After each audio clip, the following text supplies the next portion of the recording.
प्रिय बाळांनो, बालमित्रमध्ये तुमचं स्वागत आहे. बालकृष्ण आणि पुतना राक्षसीची गोष्ट. खूप खूप वर्षापूर्वी मथुरा नगरीत कंस नावाचा एक क्रूर राजा राज्य करीत होता. एकदा त्याला भविष्यवाणी कळाली की त्याची बहीण देवकीचा 8वा मुलगा त्याचा अंत करेल. हे ऐकताच कंस घाबरला आणि त्याने देवकी आणि वसुदेव यांना तुरुंगात टाकले.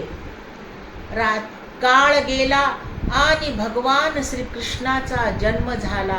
त्या रात्री वसुदेवानी छोट्या बाळकृष्णाला गोकुळमध्ये नंदबाबा आणि यशोदा माताच्या घरी आणून ठेवले. गोकुळमध्ये कृष्ण खूप प्रेमाने वाढू लागला.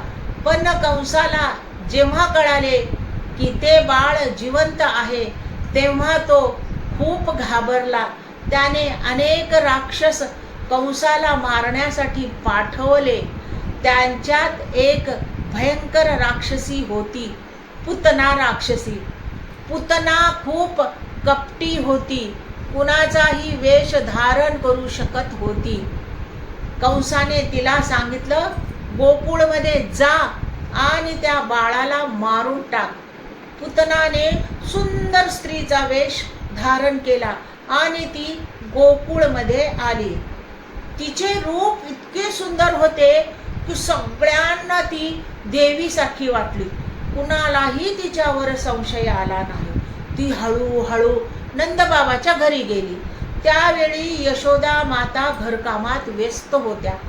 पुतना शांतपणे आत गेली आणि छोट्या कृष्णाला उचलून घेतलं. पण पुतनाने आपल्या स्तनाला विष लावलेलं होतं.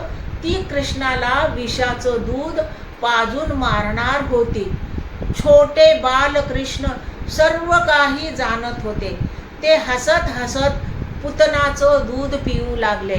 पण कृष्णाने फक्त दूधच नाही तर पुतनाची सारी शक्तीही शोषून घ्यायला सुरुवात केली. थोड्या वेळात पुतनाला त्रास होऊ लागला. ती जोर जोरात ओरडू लागली, मला सोडा, मला सोडा. इतक्यात ती आपल्या भयंकर रूपात आली आणि तिचं शरीर खूप मोठं झालं. तिच्या आवाजाने संपूर्ण गोकुळ घाबरलं.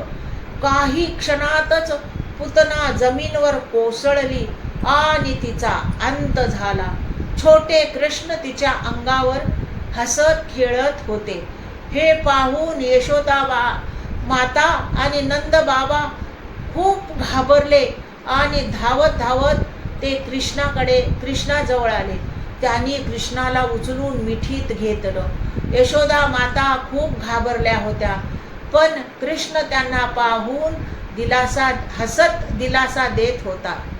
गोकुळमधील सर्व लोक आश्चर्यचकित झाले. एवढ्या मोठ्या राक्षसीचा अंत एका छोट्या बाळाने केला होता. नंदबाबांनी देवाची पूजा केली आणि कृष्णाच्या रक्षणाबद्दल आभार मानले. सगळ्यांना समजलं, हे साधं बाळ नाही, हे भगवान विष्णूचे अवतार आहे. पण छोटे कृष्ण मात्र निरागसपणे हसत राहिले, जणू काही घडलंच नव्हतं. तर ह्या गोष्टीतून बाळांनो काय बोध मिळतंय आपल्याला? देव नेहमी आपल्या भक्ताचे रक्षण करतो. वाईट कितीही मोठं असलं तरी चांगुलपणा जिंकतो. अशा प्रकारे बालकृष्णाने पुतना राक्षसीचा अंत करून गोकुळाला मोठ्या संकटातून वाचवलं. ही होती बालकृष्ण आणि पुतना राक्षसीची सुंदर गोष्ट. तर बाळांनो, आता तुम्हाला काय करायचंय? माझ्या चॅनलला लाईक करा, शेअर करा, सबस्क्राईब करा. धन्यवाद.